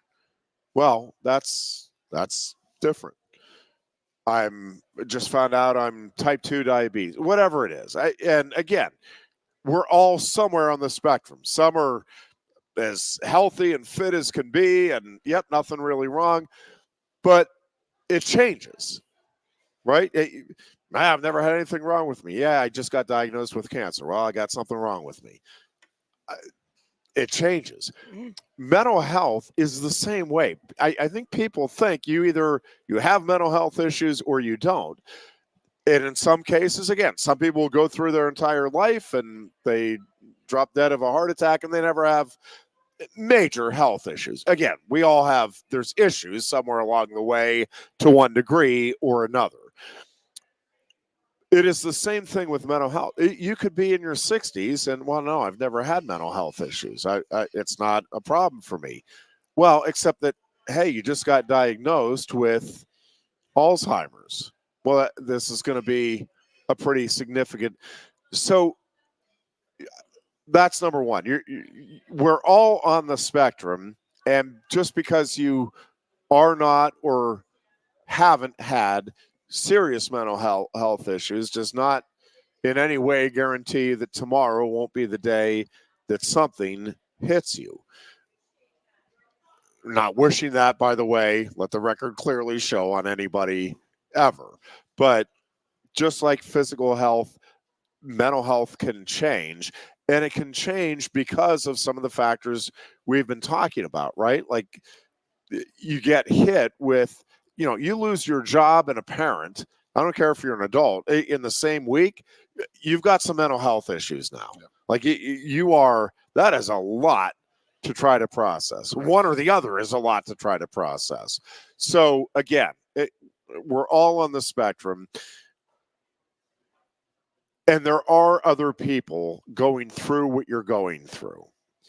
And one of the things that I think I'm most proud of my wife and her association for is the efforts to try to connect people with the right resources. And a lot of it, again, is just that reassurance you get from knowing that you're not the only one going through whatever it is you're going through. There are other people that are bipolar, that have onset dementia, have Alzheimer's, are going through tragic catastrophe, whatever it is on the long list, wherever you are on the spectrum, there are other people that are going through, if not the exact same thing, a very similar experience and can relate to you. And there are folks out there that can help you through whatever it is, wherever you fall on the spectrum. And again, not everybody needs the same help, right? Like that, and that's fine too. Just like not everybody has the same physical pain threshold, right? Like there are people that it's like, oh, this really hurts. Well, there are other people that it's like, yeah, they can shake that off and battle their way through. there's no shame in being one or the other, and there's no. It's great if you can shake it off, and but it's no big deal. Fantastic. But if you can't, and no, man, I want the doctor to look at this and see if he can do something. Fine. It's the same thing with mental health. This guy's he has the same test I do tomorrow, and he doesn't seem stressed. We all process it differently, and it is entirely possible the person that says they don't need it and that you don't think needs it, they actually need it. So no shame, no harm in needing some help. End of the day. That event at Wasson Farm, if you get a chance, there will be a lot of resources you can check out there. Again, 5 o'clock Thursday. It is the Mental Health Awareness Month kickoff event at Wasson Farm. Where's that? Skills will be there. Jana Marie Foundation will be there. A ton of other folks will be there.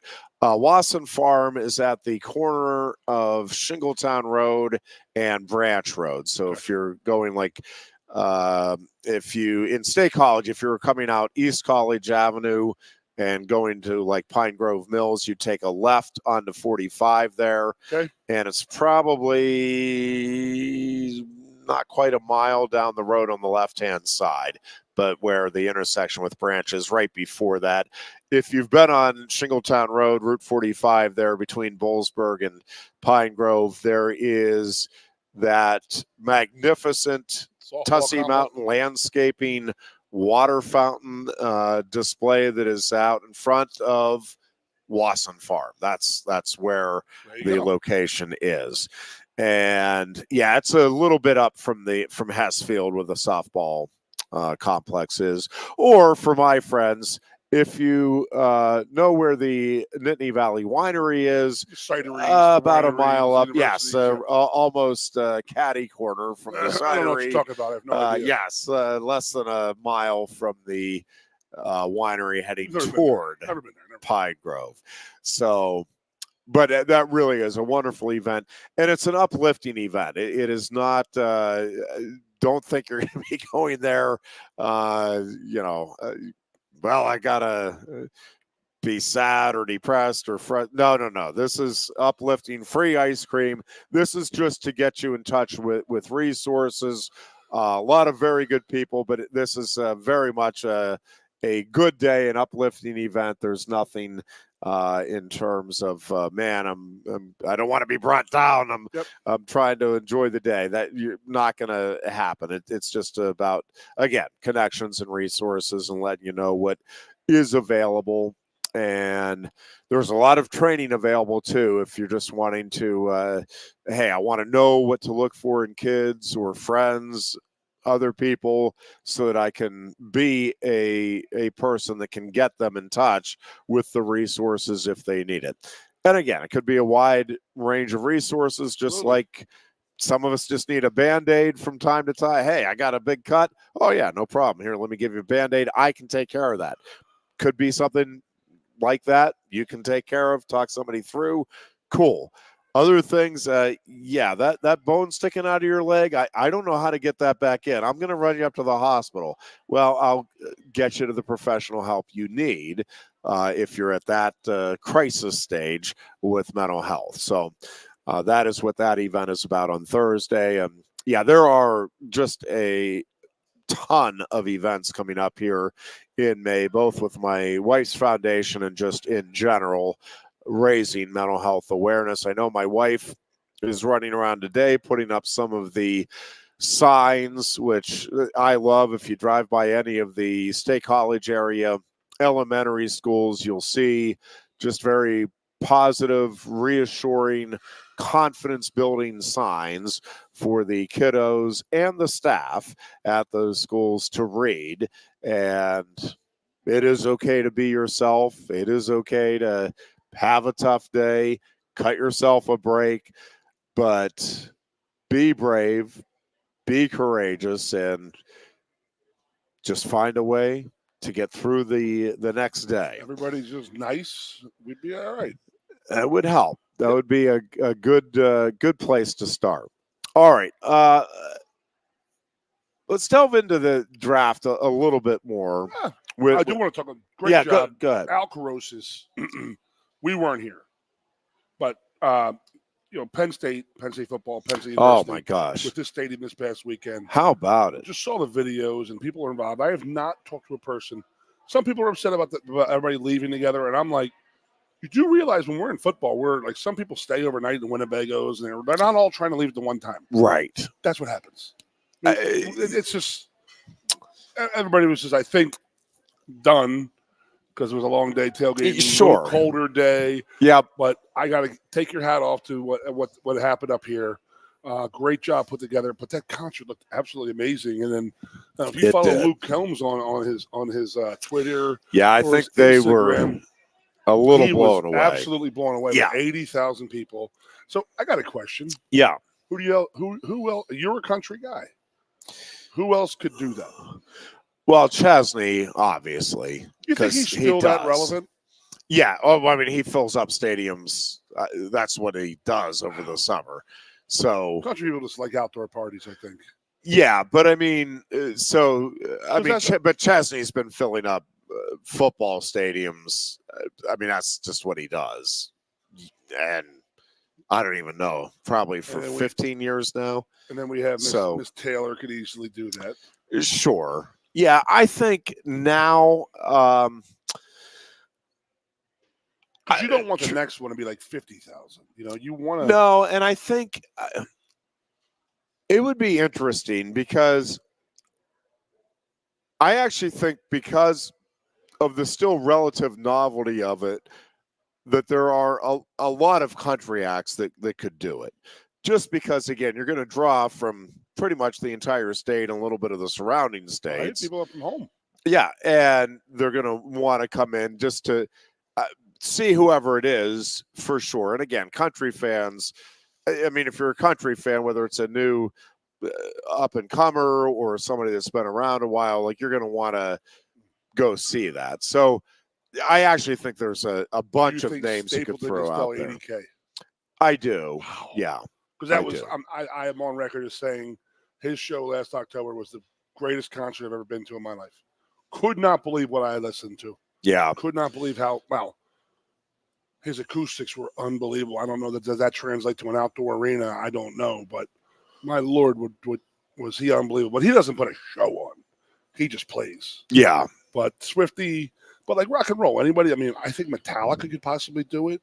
I mean, are they even doing that? And somebody said the Rolling Stones. I'm like, come on, let's draw the curtains on these guys. I mean, well, but I mean, they would fill it. Like people would come out if it was. They're not cheap. They're $600 a ticket.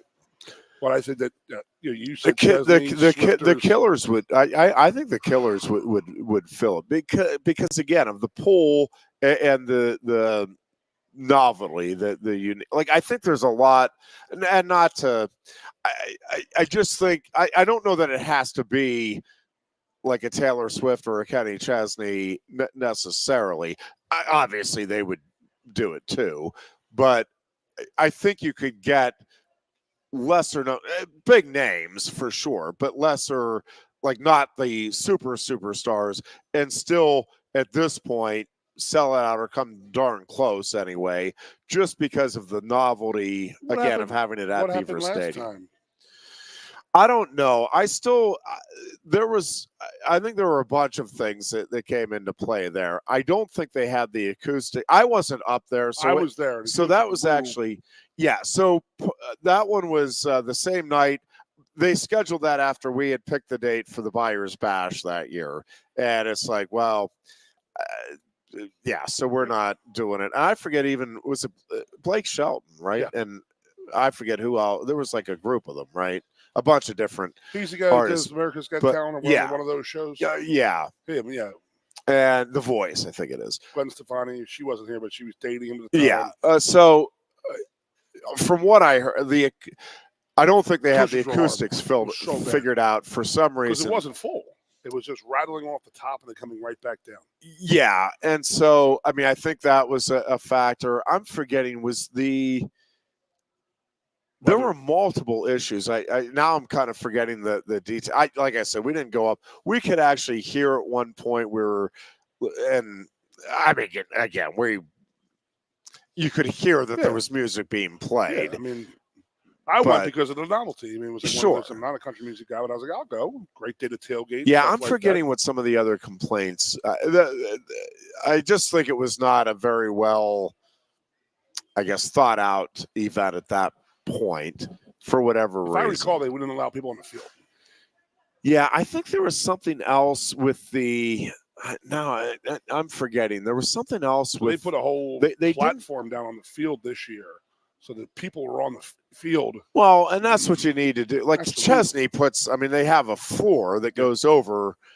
I mean, I've seen them at both Hines and at Philly, and they have a whole floor that they put down over the field, and then, but they also.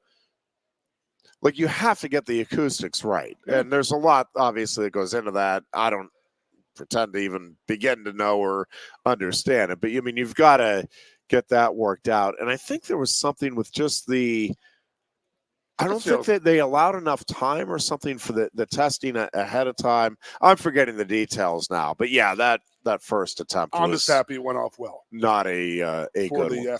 Yeah, but I think there's a lot of people you could get coming in that would be – give me a rock and roll, like a U2, yes. Metallica, yes.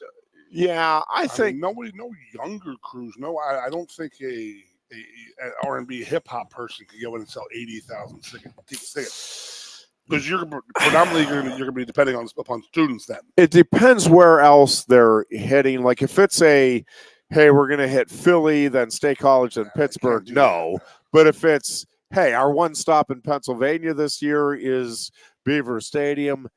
You might. I mean, I think you might because then you're going to draw people from Philly, Pittsburgh, Harrisburg, and so I think that's possible.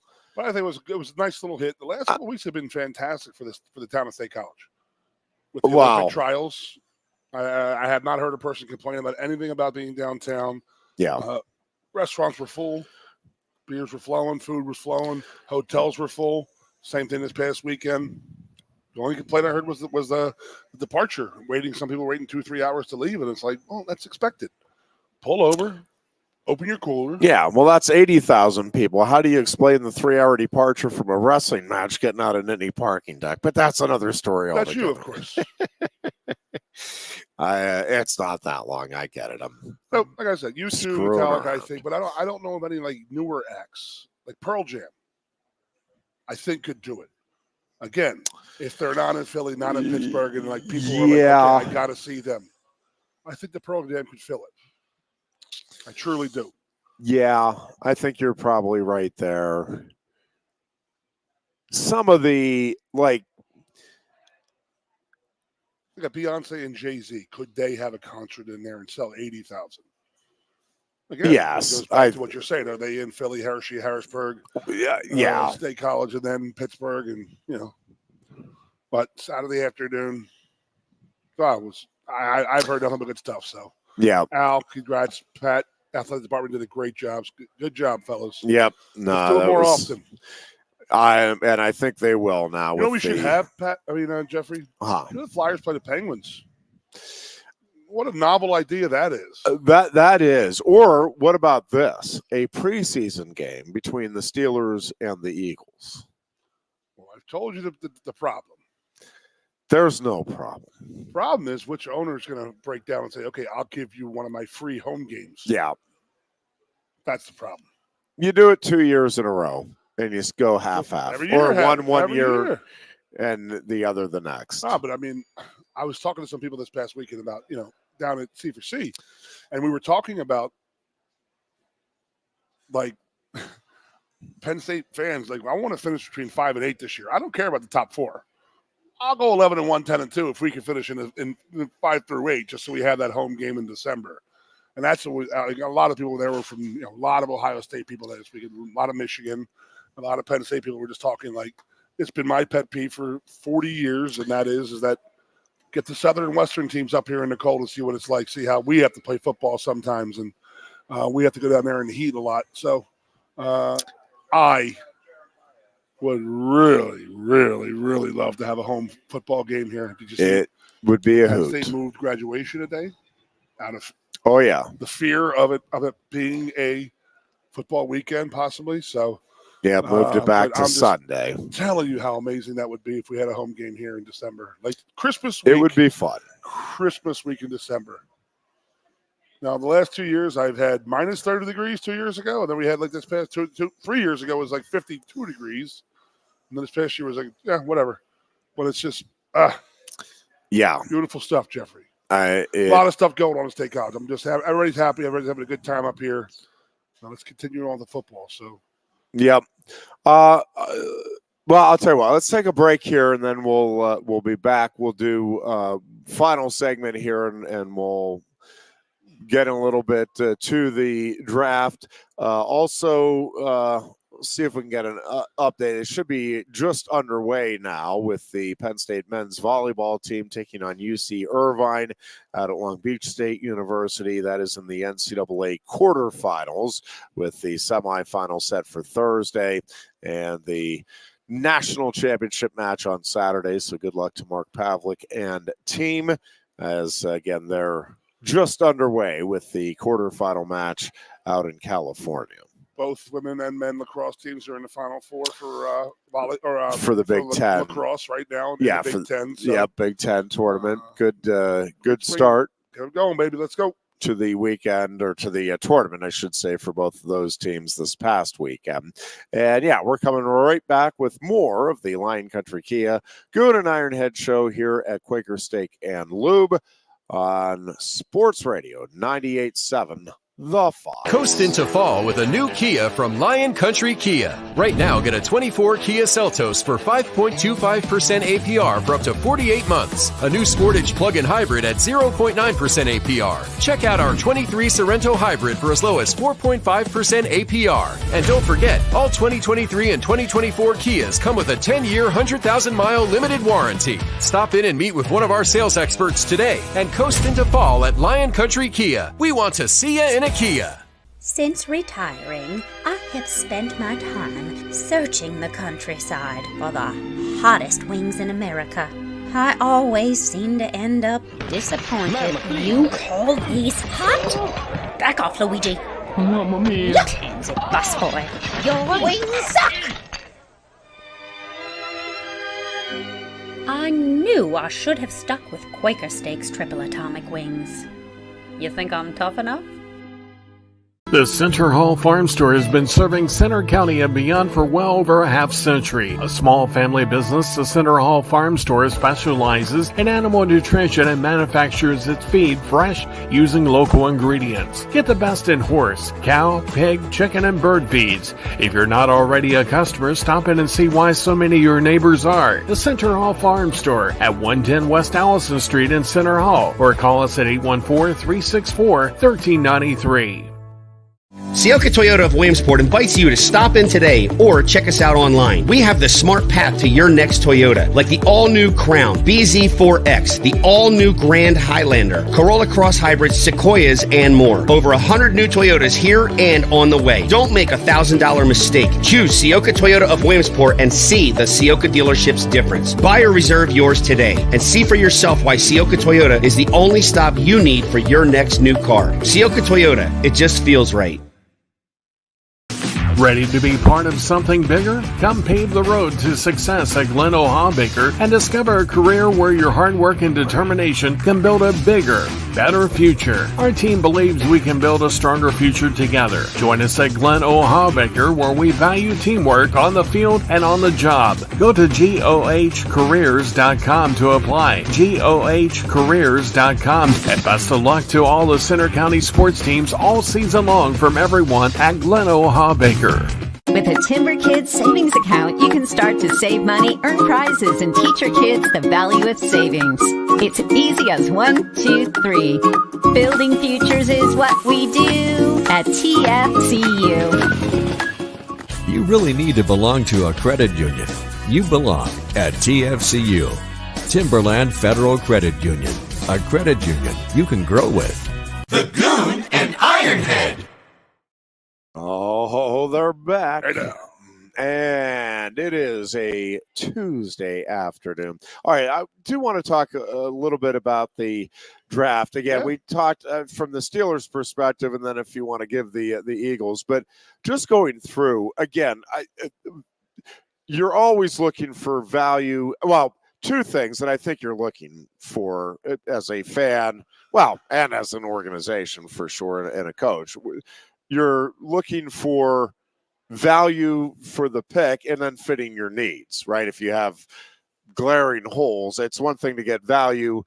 If you're getting value in a position that you're already stocked at, I don't know, is it how much is that really worth? So Steelers, no question, need offensive line help. So the first two picks, both offensive linemen, Troy Fontenot, who I'm aware of, obviously, did not follow a lot. I got caught up on the and I'm forgetting his name now, but the dude from Duke, the interior lineman, and I had read a couple of mock drafts, and this guy was several people had him as a distinct possibility for the Steelers. Everything I have read since the draft is that Fontenot is a much better version of that dude. And not that dude is bad, but just Fontenot is a guy that is explosive, powerful, kind of ready-made for the NFL. Again, you got to wait and see how it plays out. But the percentage of misses on especially interior offensive linemen is really low. Probably as low as any position in the National Football League. You do not reach on center's guards. Right. And then Zach Frazier, from West Virginia, they get in the second round, and that, again, addresses a need for sure, but a guy that there were some mock drafts that had him as a late first round and very early second round. But I mean, there were some that had him as a late first round pick. So the Steelers getting him when they did in the second round, again, filling that need, like that just felt like a double home run for the Steelers, where it's like, man, you got two guys that are likely. He was a need. Yep. And likely are going to be long-term answers for you at a position that you needed, positions that you needed long-term answers for. Roman Wilson is one of those guys for Michigan that I think he is. I'll be really curious to see if I'm right about this, because I am notoriously wrong. Again, I'm the guy that would have taken Ryan Leaf over Peyton Manning. So take this for what it's worth. But Wilson, I do think, is one of those guys that can be a really productive NFL receiver for a very long time. He's just a guy that, one, stepped up big when Michigan needed him to step up big, which that is always good to see in a wide receiver. But I think he's a guy, like we were talking about earlier, like I think he runs the precise routes. I think he is a physical enough guy. Like he just feels like a guy that is going to translate. I don't know that he's going to be a superstar in the NFL. I don't know that he's, the next top three guy at wide receiver. But I think this is a guy, right? I think this is a guy that's going to be a 10 to 12 year NFL guy who just consistently is hauling in 80 to 100 catches for his team. And that is a big deal for a team to have in its line. Absolutely. So that just felt like, again, a really good pick for where they got him. And then, honestly, the pick that I think I might be most excited about is Peyton Wilson, because that guy I did get to see a few times during the season. And it's funny. It's one of those things where it was just like, who is that dude? He just keeps making plays. And he's one of those guys that just the old, he just has a nose for the football. Man, that dude has a nose for the football. It's a cliche for a reason. Yep.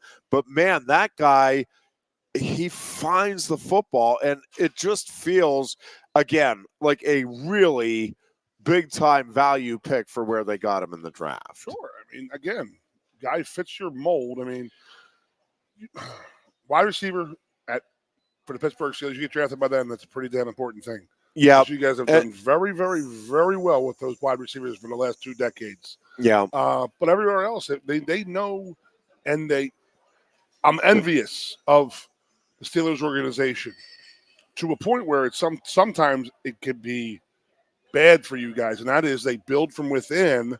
They trust their guys as they draft. They give them 2-3 years to flourish. Sometimes it's too long. Some guys they just miss on, and they may hang on too long. But they have a long history of great drafts. They never do the free agent thing. They don't really do that. That's not their thing. So they go out and get guys at the draft that fit their need, fit their program, fit their mold, and they make them happen. They make them work for them. Yeah, although I do think Khan's a little more aggressive here as a GM, as we saw with quarterback. I think he's a little more willing to shake things up. And but again, this draft combined with the offseason maneuvers, the Steelers are obviously in a very tough division and a very tough conference. They were getting lapped. But yes, they had to change but up a little it bit. feels like they have put themselves in position now to legitimately compete. Now, where you go from there, we'll see.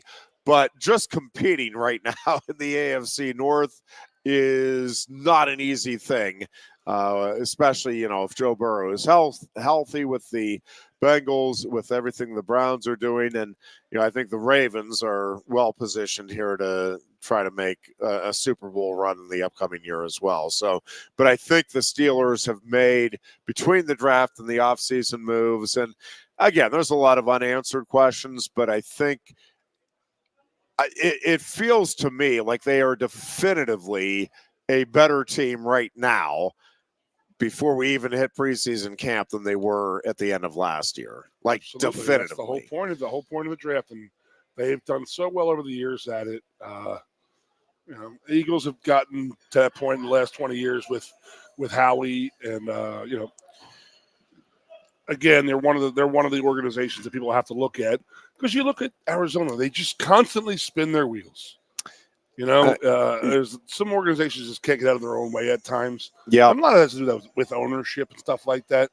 Where the Rooneys have always stayed back behind the scenes and said, let their coaches and let their GMs do the work, do their jobs type of thing. So the Steelers have always been there. And I like how the Eagles have gone. Loved getting Schroeder's little son. I saw the interview. It was how he was talking to him. And Jeffrey Lurie, the owner, was like, hey, how long have I known you?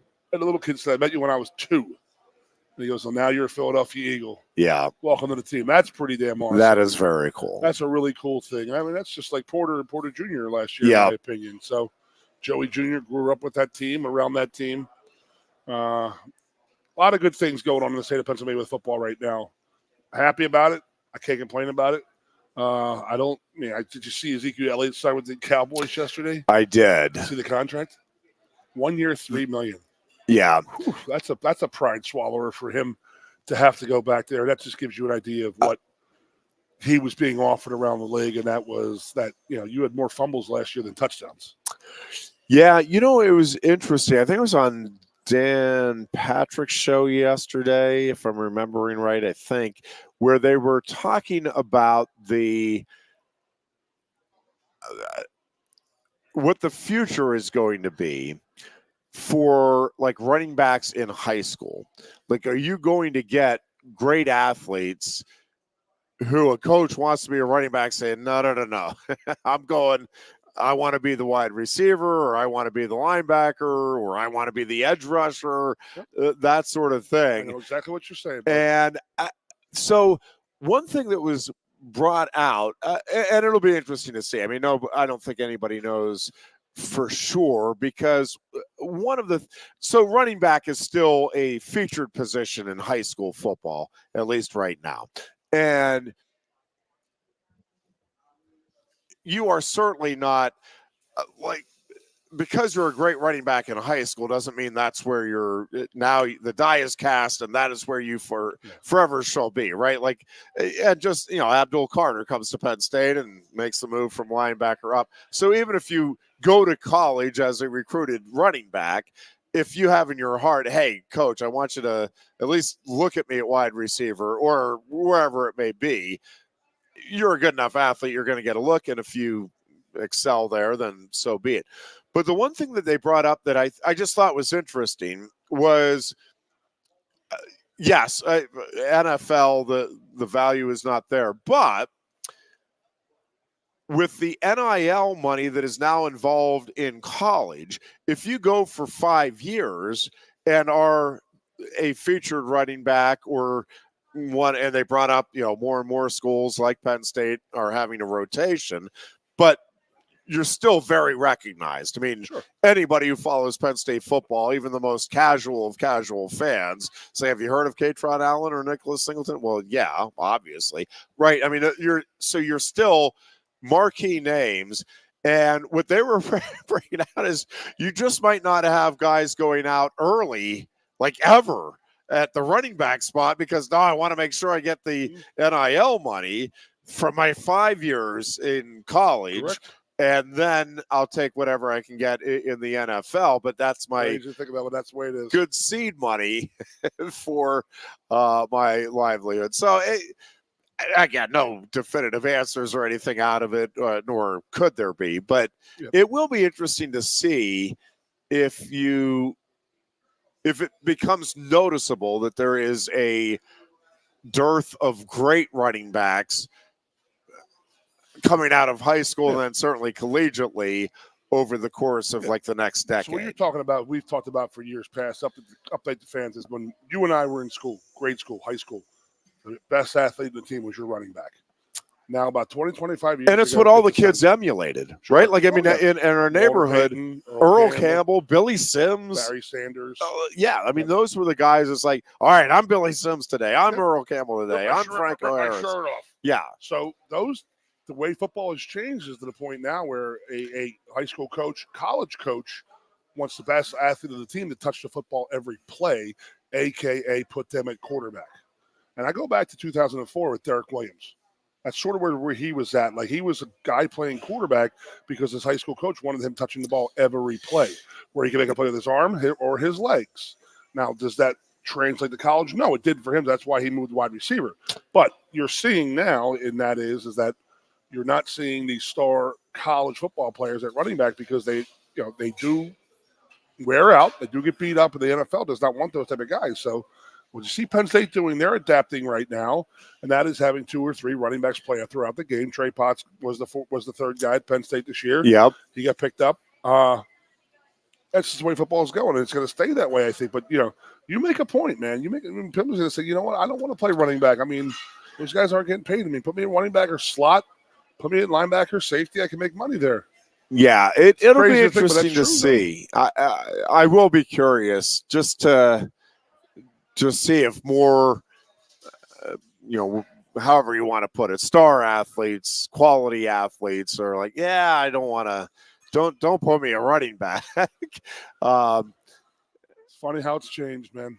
Yeah, and again, at the high school level, like, it is still a featured position, and really even in college, like, I mean, everybody knows who their starting running back is.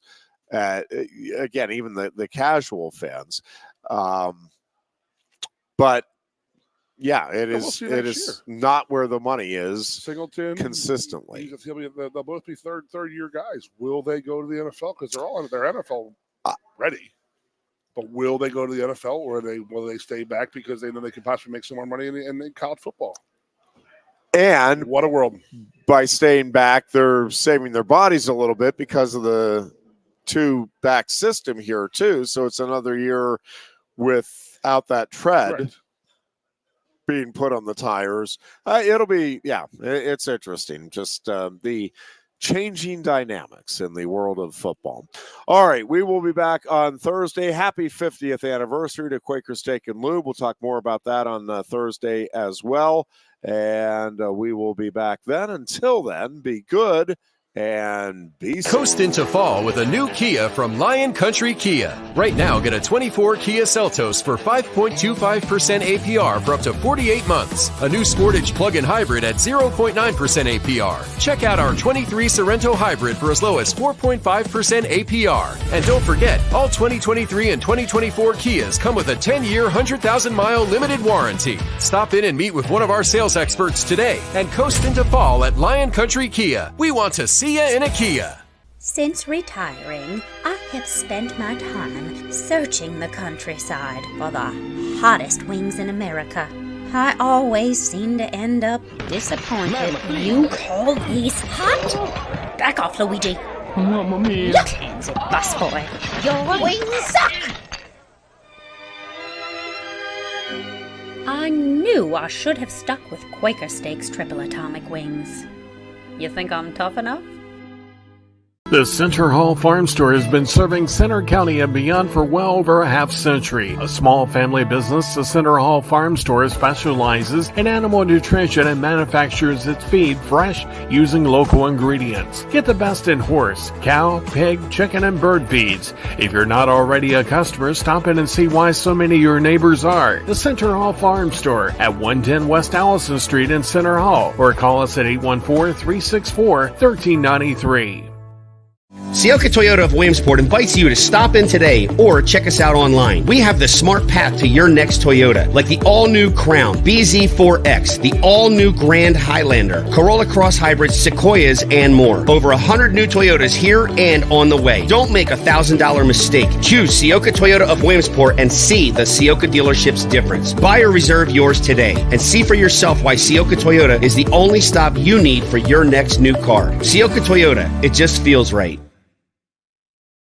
Ready to be part of something bigger? Come pave the road to success at Glen O'Habaker and discover a career where your hard work and determination can build a bigger, better future. Our team believes we can build a stronger future together. Join us at Glen O'Habaker, where we value teamwork on the field and on the job. Go to GOHcareers.com to apply. GOHcareers.com. And best of luck to all the Center County sports teams all season long from everyone at Glen O'Habaker. With a Timber Kids savings account, you can start to save money, earn prizes, and teach your kids the value of savings. It's easy as 1, 2, 3. Building futures is what we do at TFCU. You really need to belong to a credit union. You belong at TFCU, Timberland Federal Credit Union, a credit union you can grow with. The Goon